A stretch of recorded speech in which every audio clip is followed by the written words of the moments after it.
Coogs House.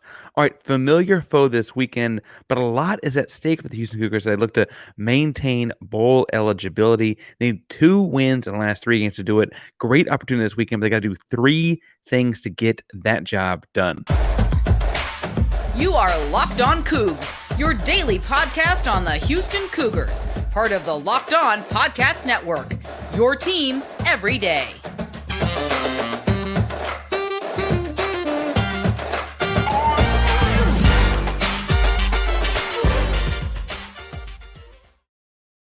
Welcome to Locked On Coogs, the daily podcast about your Houston Cougars.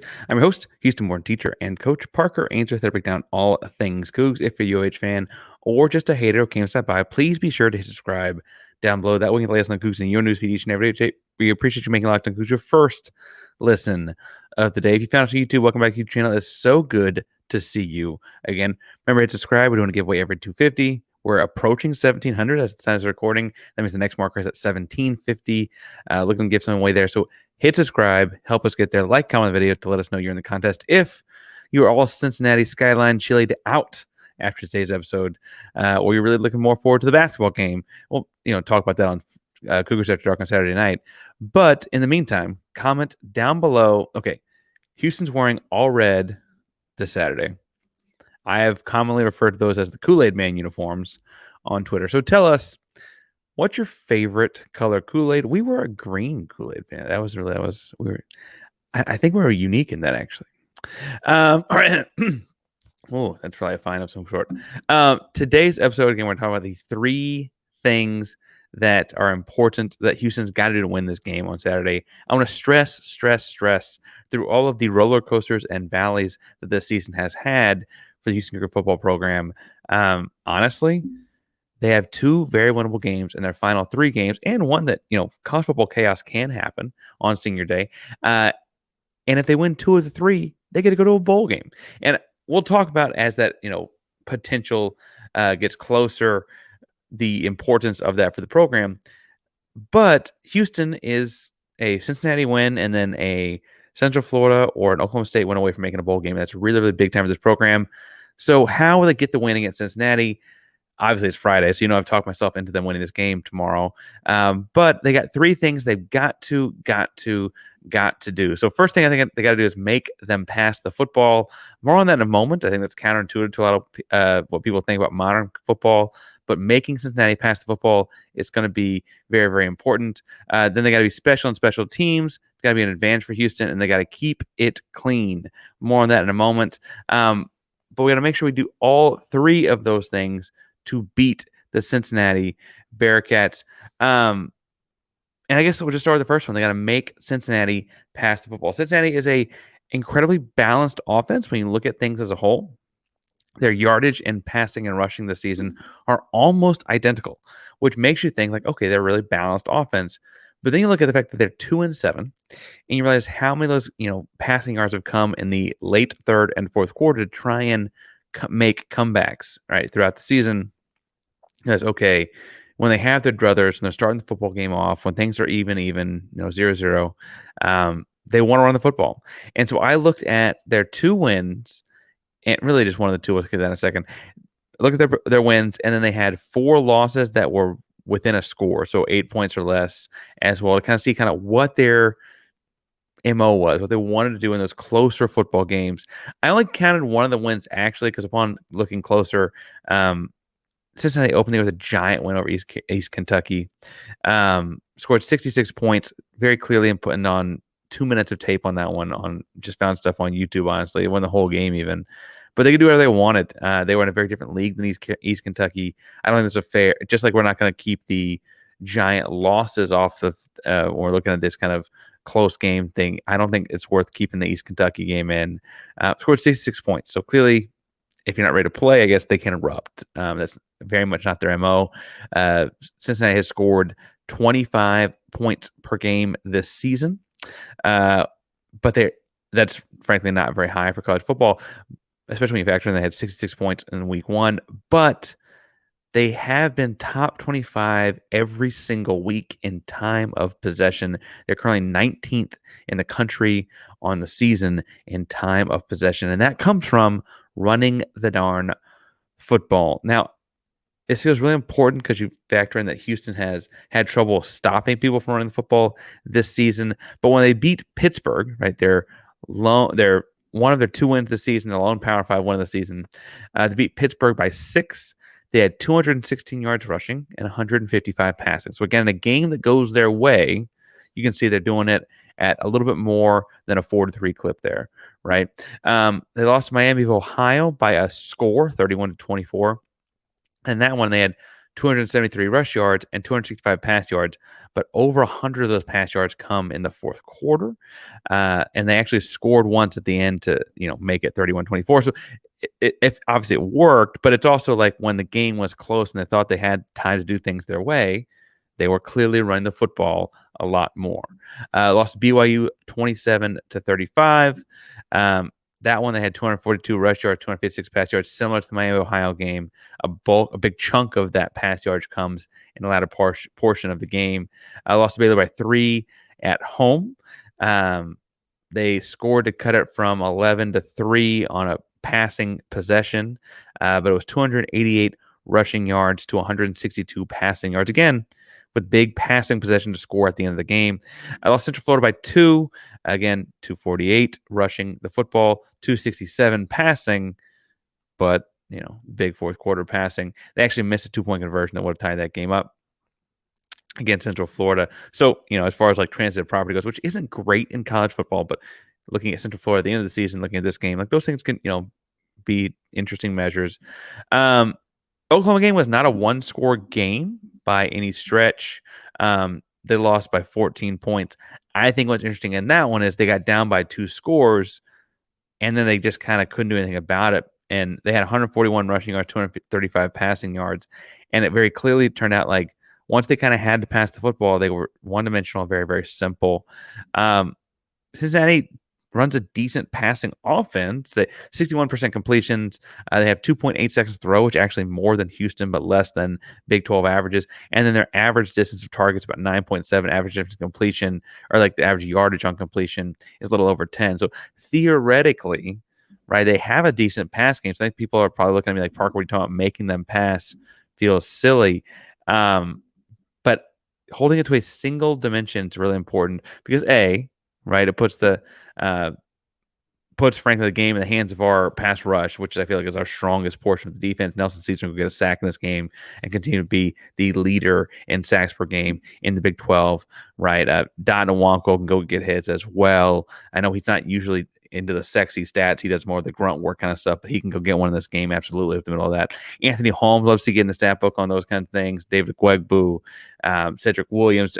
These guys can get in the stat book against that offensive line if they can make it a passing game. They've got to do that on their own by making this a passing game and taking away Cincinnati's running of the football. Cincinnati has a pair of very talented backs. One is Thunder and one is kind of Lightning, but also fairly large or fairly stout. They're going to give it to Kiner most of the time. He's the stockier, bulkier back. He loves running off tackle. That means it's going to come down to running like inside of Caesar or outside of Cedric Williams, right? Those kind of things. I think Houston will go back and forth in the 3-3-5 and the 4-2-5. Intuitively, you would think the 4-2-5 with 4 down linemen would be better, but truthfully, you can kind of manipulate where they can and can't run the football with the odd front, and so then you kind of have your defense like ready for what's coming as long as you can go make the play. And so it'll be interesting to see how Houston attacks that. But if Houston can make Cincinnati one-dimensional, right, make Emory Jones pass the football, he's not super comfortable at that, right? There's a reason he didn't stick at Florida. He's still kind of finding his way and all that. It's his first year in Cincinnati, first and final year in Cincinnati offense, right? So it's, I know we're later in the season, but he's still very much like learning how to be or developing as a passer. Houston can take advantage of that. And if you want to take advantage of things, and if you're looking to get to this game, if you're looking to get to go see this in person or see anything around Houston in person, I mean, Tank Dell and the Texans are a lot of fun. The Rockets are riding a win streak right now as the recording of this. If you've got any of those kinds of things you want to go see around town, you got to go to Game Time, get the Game Time app today, and get the tickets to go see it in person. Now, The cool thing about Game Time, well, a couple of cool things. One, you can see the view from your seat before you buy it. So you know exactly where you're going to be sitting. You know exactly what the view's going to be like. You can pick out like, ooh, how far away is this in that stadium? I haven't been to that. You can figure out all that kind of stuff ahead of time with their view options. You can also, I like their zone deals. You can up to 18 or average of 18%. Sorry, it's an average of 18% discount by just telling them roughly the section you want to sit in, and they pick the seats. Again, if you know you want to be sitting in roughly the part behind the bench, or if you want to be sitting roughly at midcourt or roughly at the 50-yard line, they can do the rest and save you some money in that instance. We're trying to save some money here at Locked On as well. So use Locked On College for $20 off your first purchase. That's Locked On College, LOCKED. ONCOLLEGE for $20 off at Game Time. Download the Game Time app today. Game Time, best tickets, best prices, guaranteed.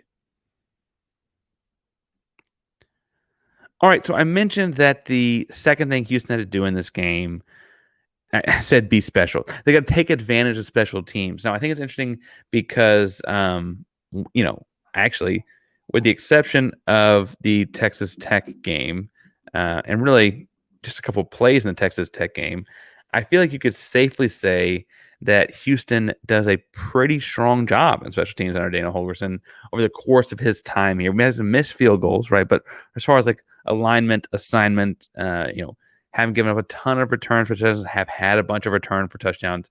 You could argue that Houston's done very, very well in those instances. I think Cincinnati's going to be up to the task of stopping that. I think that can be a major, major advantage if Houston can kind of beat them at that portion of the game, because it's not the kind of thing that Cincinnati has necessarily had a lot of experience in getting ready for. And perhaps the biggest reason that that's the case is honestly just in that Cincinnati kicks off and punts kicks that can and should be returned. 43% of the kickoffs are returnable. 40.6% of their punts are as well. That means they're kicking the ball in places where you can bring it out. Admittedly, we'll talk in a second about how that punting actually may be an advantage for them. But in kickoff specifically, odds are if they kick off 3 times, 4 times, Houston will get to return 2 of them. Houston has very talented return games. Now, obviously, the story here is that Matthew Golden is still day-to-day. As of recording this podcast, it sounds like he's going to try and give it a go on Saturday. Toes are weird. He's got a toe injury that's not a broken toe. They didn't call it turf toe, so I don't want to call it turf toe.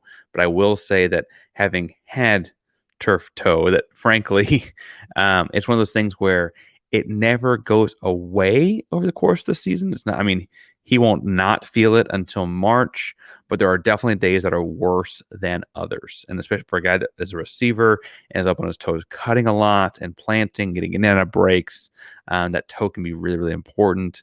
Again, this is me reading between the lines as far as what the actual injury is. They haven't said that necessarily, but if it's not broken, it's that severe, it kept him out of the Baylor game. I'd imagine something fairly serious like that, right? That being said, Houston, even on the Matthew Golden returns for touchdowns, right? You've seen that they'll have a lot of success blocking, getting guys open, and things like getting guys into open space. Does it come down to an athlete making a guy miss? At some points, typically it does. But Houston's got other guys that are talented enough to get back there. I'd imagine if Matthew Golden is not a go, not a go at all, right? Obviously, that changes things up. If he even is a go on offense, it doesn't necessarily mean he's going to be running on special teams, because you might say, like, hey, why make him run 100 yards potentially on one big play? We can potentially have him on other offensive possessions where the likelihood of him being in the ball, like, you can change things in the offense set. I could see him not using one special teams. It's a long way to say that, right? Parker Jenkins, we know his talent with the ball in his hands. We know he has that extra burst of speed. He frankly has had his own big returns this season. Hadn't had the touchdowns that Matthew Golden had, right? But not very many people in America have, frankly. So Parker Jenkins, I imagine, be one. The other spot I could see being either you put Malik Fleming back there because he also returns punts, or I could see Houston going with more like Peyton Sawyer. Peyton was actually opened up the season opposite Golden as back in the back line of the kickoff return before we saw Parker Jenkins kind of step up to the plate. I could see that functioning where like he's just the third guy, so he comes in. I also can understand Malik Fleming is already doing a bunch of returning and how you might want to stem him into that as well for this game at least. either way, Houston can take advantage if they're ready to return. Again, they're going to get shots at returning, and I think that it's an advantage they can have. For what it's worth, Cincinnati also has had a bunch of punts returned. Cincinnati, by the stat I'm looking at here, is through the NCAA's website itself, so take that for what it's worth. But 32 punts this season and 0 touchbacks. That means Houston will always have a chance to return, I guess, technically. The average return has only been 5 yards, so they're doing it really, really high and not necessarily crazy, crazy long. The one thing I will say about the return game is that worries me with Malik. Malik does a lot of gambling back there, and he won't waive fair catch and will try and make some like standing still defender miss or something like that. This is not the game to be cute with you, to play with your food. Houston needs to make sure they're taking advantage of these things. But if they are returnable, Malik's got a lot of speed. And I think that that's kind of a moment where he can flip the game on its head here, much like he does with interception returns throughout the season, right?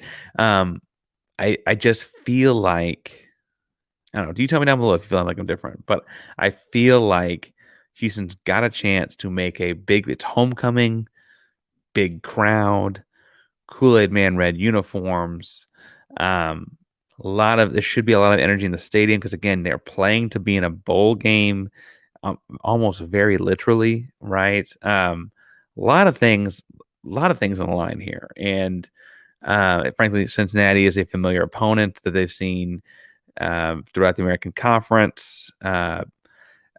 Cincinnati has won the last 3 matchups in this rivalry of sorts, but Houston actually has the winning advantage. So history versus recency. I don't know what you're going to go with there.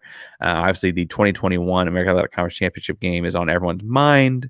Now, there's no Sauce Gardner or no Tank Dell on the field, but you catch my drift there. All that is to say, the stage is set for an exciting moment. Homecoming, all red, all things are on the line. A familiar opponent. The setting is there, right? And if the setting is there, those moments tend to happen in the special teams game. We're on a big turnover or some sort of where the ball changes into the field, right? The ball is going to the right, sudden change, this play happens, the ball is going far, far to the left very quickly or whatever, right? The way that this can flip the field is going to be really important. And I think that Houston's got the talent to take advantage of that and be the team that flips the field in that instance and be the team that takes advantage and uses that momentum to their advantage. Now, speaking of using things to your advantage or taking advantage of different things and winning this weekend, let's talk a little bit about Prize Picks, because Prize Picks is a great way for you to add on to the winning, just like our Houston Cougars will this weekend, because it's got this crazy new thing. First of all, Prize Picks, daily fantasy sports picking. It's best daily fantasy sports app out there. All kinds of ways you can pick stats and go over, under, in between range. All kinds of ways different play with stats and show off your knowledge, compare with people from all across the country and industry. The cool thing that they're doing right now, a couple cool things. One is that with basketball season and football season and hockey season and all these things, kind of this equinox, you can actually combine things into a parlay. You can say like, hey, I think Travis Kelce receptions and LeBron James 3-pointers made is going to be over 10.5. And you can create this parlay using multiple sports. And so when Travis Kelce catches that 7th catch, you just got to watch to make sure that night LeBron James makes 4 threes. Boom, you got the over. It's awesome, right? They're doing that when you combine sports because we're at this cool time of year. The other thing they're doing in both football and basketball is they've got this reboot policy that your stars and entries can stay in play even if someone gets hurt. That is, if someone exits the game in the first half and does not return in the second, Prize Picks will reboot them. It's the only daily fantasy sports platform with an injury insurance policy like that. So make sure you go check them out. It's a good way to feel safe about the way you're trying to grow your money and win this weekend. Go to prizepicks.com/lockedoncollege. Use code lockedoncollege and they'll match your first deposit up to $100. So go to prizepicks.com/lockedoncollege. Use code lockedoncollege. LOCKEDONCOLLEGE. Locked On College. Make sure you go to prizepicks.com and win this weekend. All right, the last thing I think Houston's got to do win this weekend. I say the last thing because I feel like I say it every week is they've got to make sure they keep Donovan Smith clean. They got to keep him clean. They got to get the offense running smoothly. Now, I say that this week because in watching some Cincinnati football, getting ready for this weekend, it feels very obvious that the best unit on any side of the football for Cincinnati is their defensive line. We've talked at length this week about the Godfather, Dante Corleone. He is very, very talented, big, strong interior defensive tackle. Will be a pro, a big time test for Jack Freeman, Tank Jenkins, the guards as well, right? Big time challenge. He's really, really good. Really, really good, right? But Juwan Briggs and Eric Phillips hold their own as well. They're the other two defensive tackles in the odd front defense they run. And frankly, part of the reason Dante gets loose like he does is because you can't just leave Juwan Briggs and Eric Phillips alone, right? If they were both scrubs, you could just double or triple Dante Corleone and be fine. It ain't like that, right? That's their best unit. They can keep those guys off of Donovan Smith and give him some time to throw. Even if Matthew Golden isn't 100%, Houston's got a really talented wide receiver unit with Sam Brown leading the league in reception yardage. Joseph Manjack is going to be back. You got Boogie Johnson and the speed and electricity he brings. Dalton Carnes, the continued, exponential upward trajectory of his career. Bunch of exciting playmakers at that third level for Houston if you got a chance to get them the ball. And much like the defensive line is probably the best unit in Cincinnati, I might call the secondary the worst. Kalen Carroll had his first start as a college football player against Central Florida last week.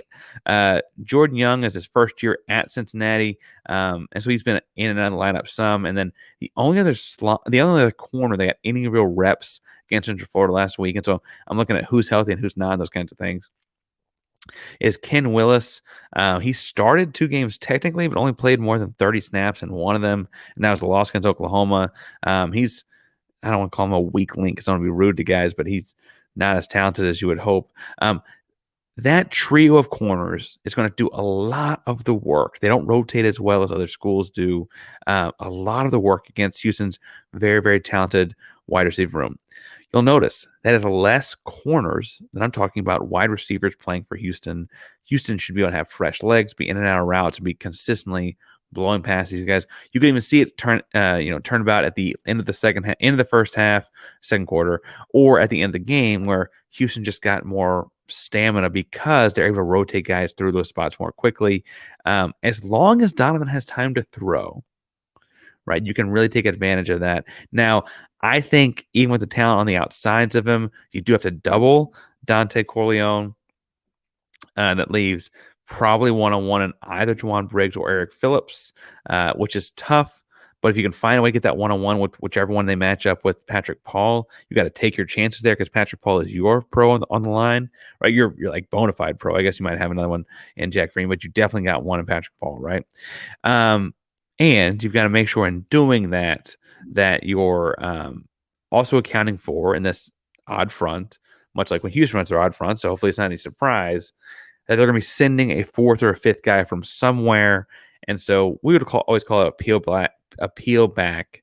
So like if you're center and left guard or double team in the nose tackle, and then off the right side, you see an edge pressure coming, predetermined based on who's where that week and what the play is, but someone's got to peel back and take off that edge rusher. That's how we'd have popped back and done it. Some schools will slide, right, do all kinds of different things, whatever the case may be, and whatever Emmanuel Gavi wants to do. And frankly, we're still learning the kinds of things Emmanuel Gavi likes to do versus the personnel he's got and so on, right? And here at Houston, whatever the case may be, you got to know that someone else is coming. You got to account for that person. Now, Cincinnati is very middle of the road in a lot of statistics in this. They have 17 sacks, which is almost dead set average in all of Division I college football, and they are allowing 264 passing yards per game and 8.14 yards per attempt, both of which are also in the high 80s as far as like college football. So it's like kind of middle of the road, right, as far as Division I college football goes.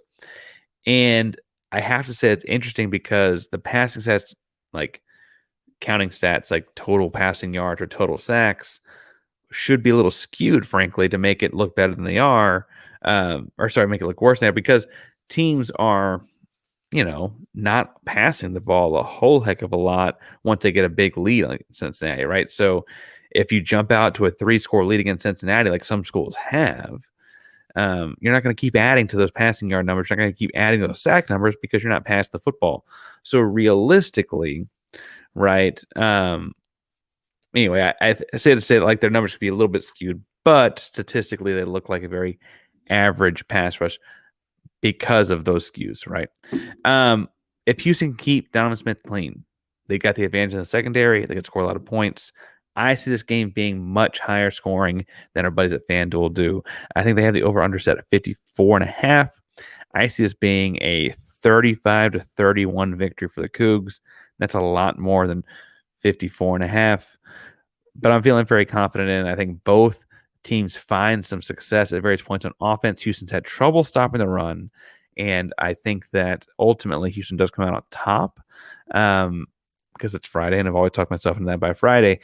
But I do know that Cincinnati is fighting to stay alive. They've circled this game on their calendar. People are posting pictures of that on various message boards, that they've posted this game on their calendar, and this is a big one to them. And this one they think they can get, right? They're running out of those kind of games. As we talked to Neil yesterday, he's like, this is kind of the last one they feel like they can go get. The other ones will be lucky. So we'll see. We'll see how this goes. I know you'll be back for Cougars After Dark, but if you were not planning on it, Cougars After Dark will be live Saturday night. Hit the bell for notifications once you subscribe so you'll know when we go live. Cougars After Dark will be covering what happens in this game as well as the Houston Cougar men's basketball game. Houston has Texas A&M Corpus Christi at like lunchtime, like 12:30 on Saturday. So we'll be able to cover both games in Cougars After Dark this Saturday night. So make sure you hit subscribe, hit the bell so you know we're live, and we'll be talking to you about all things Houston Cougar Saturday night. We're doing it each and every day here at Locked On Coogs. So thank you so much for making us your first listen, and make sure you're listening every day by hitting subscribe. Thank you again, Locked On Coogs, Private Locked On Podcast Network. That means your team every day. Go Cougs.